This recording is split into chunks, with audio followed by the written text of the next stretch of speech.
Hi there, viewers of our PostScript series. Thanks for joining us. I'm Margaret Malone. I'm an associate fiction editor at West Trade Review, and today I am talking to Becca Bell-Gurwitz. She is one of the authors who is published in our 2021 spring edition of West Trade Review. Becca is a writer based in Portland, Oregon.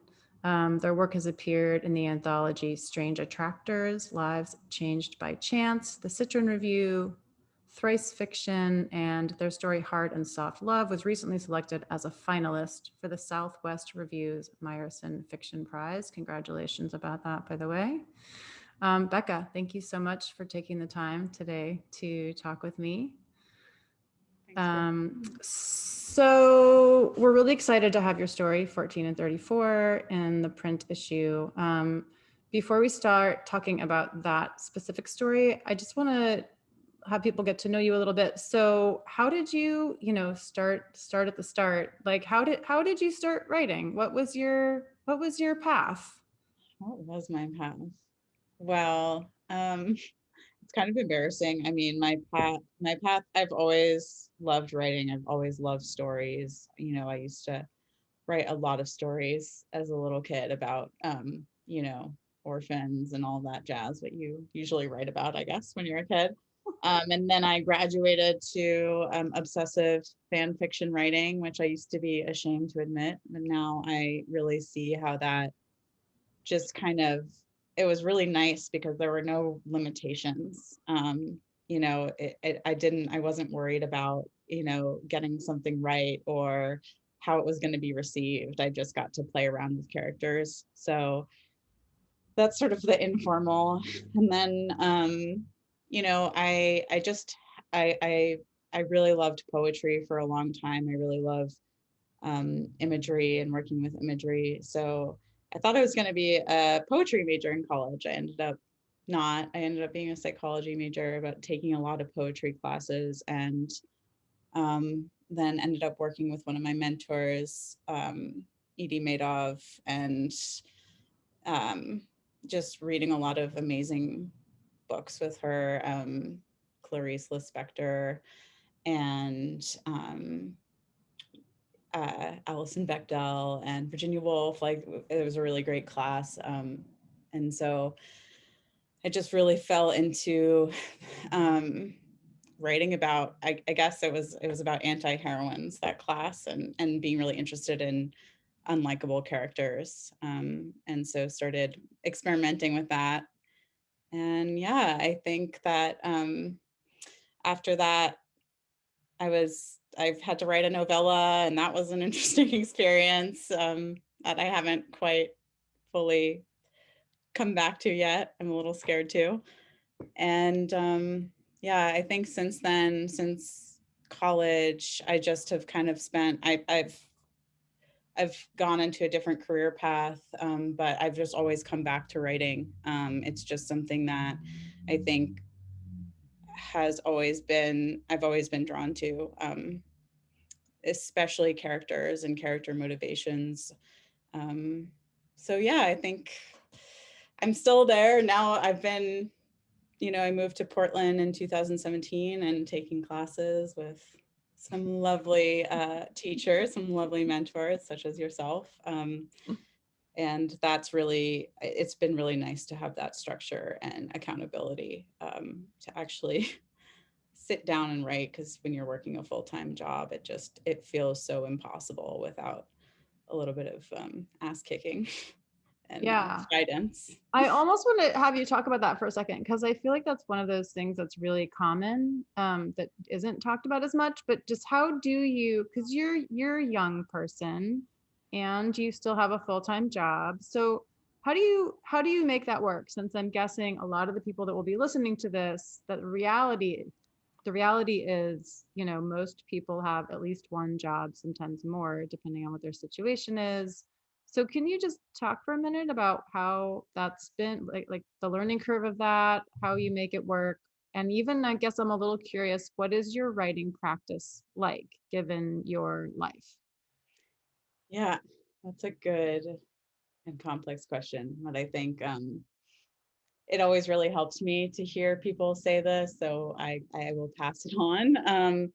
that I think I don't have, I want to be more disciplined with my practice. I don't have like a very like strict, hardcore wake up every morning practice, although that's something that I would like to do. Although I think part of my work, especially this year, has just been being really real with myself and accepting what I can do. Because I think so much of my struggle has been either on one side, kind of thinking, oh, if I only had this time, then I'd get all this stuff done. And I get all this writing done, and it would be so luxurious, kind of like fantasy life, um, just endless time to write. And so then I spend all of my time thinking about that and resenting that I don't have it, which doesn't help with writing. And then on the other side, I think I just, I think I just try to force it. And that doesn't work either. I think there's a difference between discipline and then feeling guilty all the time that you're not writing. And so I've just been sort of in this balancing act of, okay, you're going to try your best to go to your desk. You're going to try your best. If it's just like a couple of lines here and there, that still matters. Or one thing that I've realized about myself is that I spend a lot of time, I guess, just kind of doing other things that aren't writing, and just really, feeling guilty that I'm not writing. But when I sit down to write, a lot of the times, at least for me, it's sort of like all of that time spent either reading or cleaning or scrolling aimlessly, not always scrolling aimlessly, was fodder for it was what I needed to write, because I'll sit down and my process is actually more like I just kind of like word vomit on the page. And usually it's like a lot more formed than I would have expected. And I think it's because the way my brain works is that I do kind of need that time to process. And if I spend too much time in front of a blank page, kind of like kicking myself, I just get paralyzed. So a lot of it has been, I think, this year, self-acceptance. And then I think, having accountability is huge for me. Having a writing community, um, workshops, just people who get how difficult it is, and also people who are trying to balance writing and a full-time job so that, you can kvetch with them and, and just kind of have people to relate to. But in reality, like I did have a couple of months between jobs, and I thought I was going to write so much during that time, and I wrote almost nothing. Meanwhile, when I had, a full, almost like 50-hour work week plus 2 workshops, I was writing so much. So I think it's not necessarily, sometimes you just have to you just kind of have to take the time that you have and take it in steal it away. Yeah, I think that, I mean, I feel like I've talked to you about this and maybe some other people, but I think COVID has illuminated the importance of the writing that's not writing. So many people struggled to write after COVID happened, and changed our lives in so many ways. And what that seemed to reveal to a lot of people was like the writing that gets done when you're not writing and how valid and important that actually is. So thank you for bringing that up, because I think that's actually really important. And the other reason I like to ask people about their writing practice is just there's such a huge variance in the way people write, and I think it's important for folks, and especially young writers, to hear, that part of the struggle is accepting what you're able to do. What are you able to do right now, the way your life is? Like, that's a question we're always asking ourselves, and changes. So I think it's really helpful for you to share that. Thank you. Yeah, definitely. There's no right way to do it. It's something that I think is just really important. It takes a while to get through our thickets, but yeah. Yeah. Yeah. And I remember, I feel like I've read Viet Thanh Nguyen, who wrote the refugees and the sympathizer. I'm forgetting the name of his new book. Anyway, I remember reading an interview with him where he talked about, he'd been for years, he'd been writing these books, and then he finally got, like, after he won the award, he was like, he got money and time, and he went on a residency. That's what it was, for the first time in his life, and he got like nothing. He was like, I've decided I can write 3 hours a day, and I can't write more than that. Like, after that, I'm just spinning my wheels. And these like ideations we have about, oh, I'm gonna get so much done, I'm gonna have all that time, and that's okay. That's okay. Yeah, like I think it's, yeah, just acknowledging and accepting and meeting yourself where you're at. I mean, it's huge. It's so it's so much harder, so much easier said than done. But yeah, I think I just think that when you can, it's almost like with like circadian rhythm, like finding your own writing circadian rhythm. Like I used to try and force myself to write in the afternoon or at night, and I'm such a morning person. And I realized just after a while, like there's a wall that I hit, and it's not helpful. I mean, I think there's helpful pushing, pushing where you kind of know, okay, I could be with this if I just stay in this a little bit longer, like something might happen. There might be something that I'm avoiding here. And then there's the kind of pushing that's just sort of like out of guilt or obligation. And I feel like it's been, I can't say I know exactly the difference, but I feel like it's been really informative this year, kind of trying to recognize, okay, when what is good pushing and what is kind of just out of, guilt.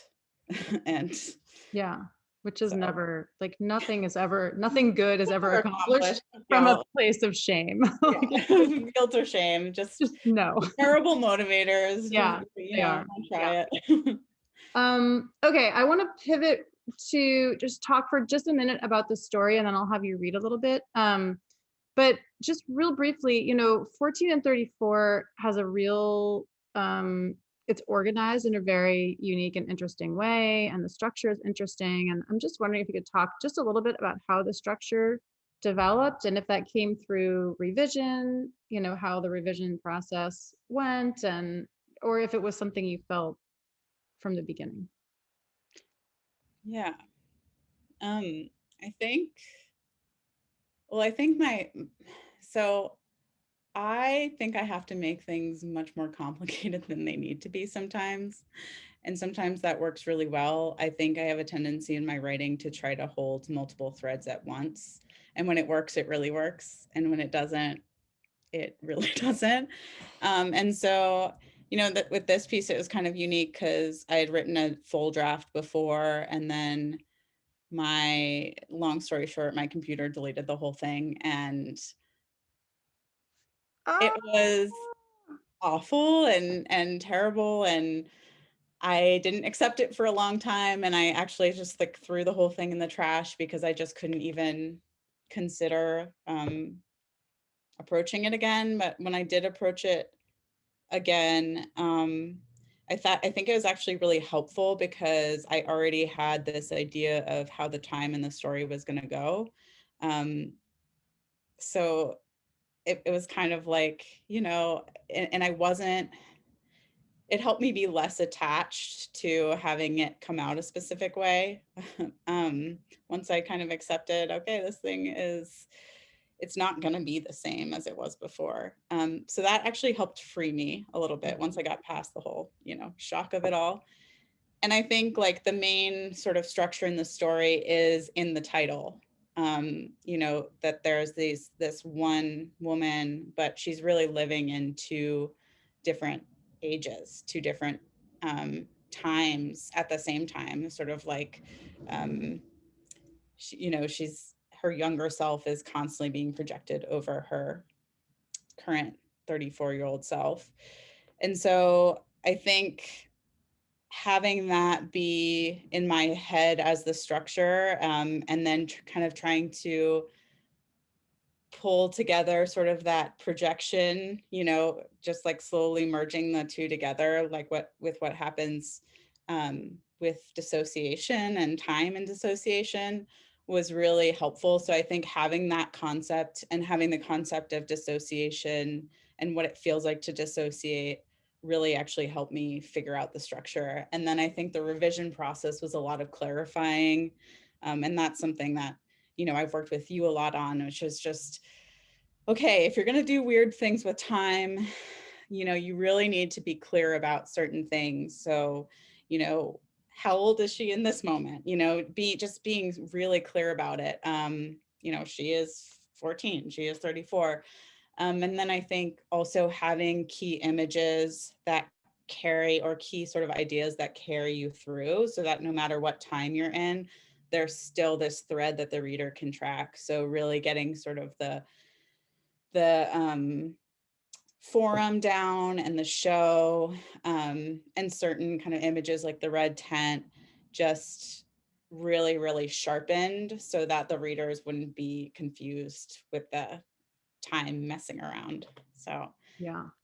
So just out of curiosity, before I have you read, what was the time between, how long did it take between you losing it on the computer and the time when you were able to go back to it again, just in your head um from scratch? like a year. Yeah, that's what um I figured. yeah, I really needed to take a break from it, and I have a tendency of doing that when I get really overly attached to a piece, or a piece turning out a specific way. I need to put it aside and work on something else, because I know that I'm too close to it and I'm not going to be able to see it clearly. So putting a little bit of distance really helped, because I think that I was just kind of in the mindset where I was, anytime I tried to sit down and write it, I was just forcing it. I was just trying to force it to be like it was before, and that just wasn't working. Yeah. And that's actually a revision strategy I've heard other people talk about, is not the losing it part, but the trying to go like do a net, like the next draft is one where you don't even look at what you've written before and you start from scratch with the whole story in your head and then see what you get, which just sounds absolutely terrifying to me, but I can see would be really effective. But so you were sort of forced into that, and I can see how it's useful in some ways, because you can't hold on It's to your one thing with a short story, it's a whole nother thing with a novel. Yes. Let's not get into that. I can't imagine. Yes, people have lost novels. I've heard a couple stories about that. That makes me want to throw up. Okay. So will you please read just a couple of pages for us from 14 and 34, whenever you're ready. Yeah, I'll start with the first page. Andrea is 34. Andrea has a ritual. Flick the off switch on the lights by her workspace at reception. In the dark, grab a handful of jelly beans from the bowl. See none of the colors. Chew all the colors into mud. Squirt hand sanitizer into the palms of her hands. Rub them together, dry, wet stickiness. Walk out the door. Lock the door with her Tweety Bird keychain jangling. Take the elevator down just one level. Exit the elevator, exit the lobby, into the outdoors, the parking lot. Unlock her Toyota from a distance just to know from the beep it's still there waiting. Lock it again in case of intruders. Stay between the glowing white lines. Unlock the Toyota, drive in silence, slowly, just in case a deer jumps out. Pull into the lot outside her complex, right in front of her apartment door like a motel. Step out of her car, lock the car door, unlock the front door until it clicks. Stand in her studio looking into all the dark spaces. Say stop it out loud. Turn on the light. Open up her laptop still in its place on her couch. Look up the show. Find her old posts. Find herself again. Slip into sweatpants. Masturbate, microwave dinner. When the microwave goes off, leave her body. Try to become whole by watching the show. Go to sleep with the show still running. Wake up in the middle of the night. Rewatch the episode.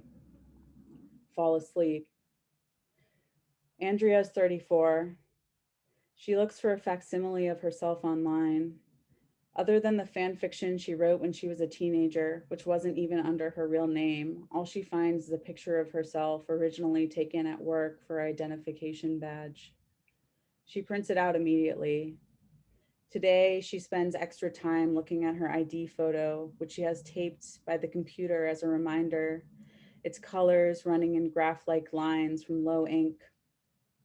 Her computer has been warning her to replace the ink for a month now. She rarely prints in color, so she hasn't gotten around to it.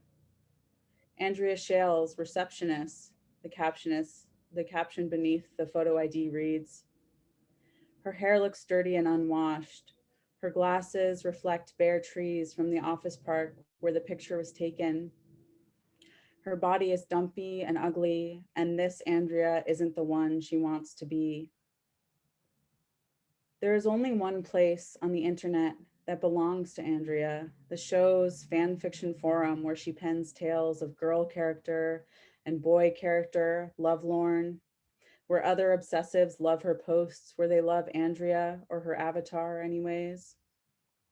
This is where she spent her childhood, her face lit like sclera by the harsh glow of a computer screen in the dark. The computers changed as she got older, from the sturdy beige hardware of her childhood to her current sleek MacBook, but the forum stays the same. Time doesn't matter. The forum is where the fans gather together forever, sharing the space of the show's pilot episode or the 130th episode when girl characters' lips brush boy characters. Not quite a kiss, but not a kiss. If Andrea could choose a memory to be her own, this would be it. See, girl character and boy character are always nearly touching, but not quite, as if some physical field keeps them apart, caught in freeze frame. Girl character and boy character behave like teenagers living in their parents' home, where the cardinal rule is to prevent the cardinal sin. The door must always be kept agape like a mouth in protest. But girl character and boy character never seem to mind the separation. They never seem to mind all the almosts. It's like they know the show would be over if they ever came together in unholy union. Andrea remembers the first night she watched. She was 13. She wishes she could sit on her couch, turn on the television, and find the show for the first time all over again. She can't access what it felt like exactly. She's tried, but it's never the same. Always something tweaked in the memory, an emotion, her hair, the way her fingers felt on the remote. If she could, she'd pay to have the memory as it really was. She would give all her money in exchange for that perfect feeling the first time she watched. But that memory always comes poisoned by what happened after. Andrea's father stumbled into the room and slumped into his favorite chair. He sat in the worn leather and asked what she was watching. She was still young enough to believe he was interested and explained the premise of the show.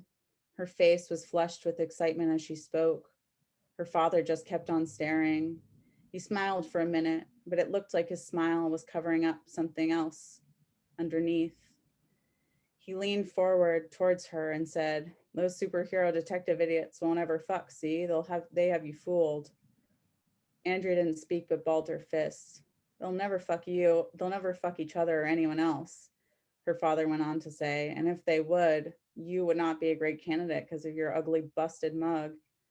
He then stared Andrea straight in the eye and told her to get off her ass and change the channel back to basketball, cutting her off in the middle of the next episode. How could she have been so stupid as to think he would care?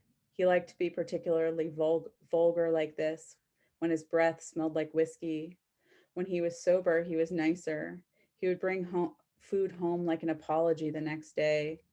Sometimes it would be a full brown bag dripping with grease from the local fast food joint. All for her. Then he would be drunk again. Privately, Andrea referred to the sour smell of drink on his tongue as his manure breath. Publicly, Andrea said nothing and excused herself upstairs to the family office, internet connection slowly dialing. alternating loud and quiet like a fever dream. Thank you. Thank you. Thank you so much for reading your work. Thank you for writing 14 and 34 so it can be a part of the print issue. And thank you so much for taking the time to join me and talk today about broad writing stuff and real specific, and to just help you get the word out about your story. It's really been a pleasure talking to you today. Thank you so much, Becca. Well, thank you so much for having me. Yeah, of course. Yeah, thanks everybody for checking out this episode of PostScript, and hopefully you'll tune in for the next one. Thanks again, Becca. We'll see you soon.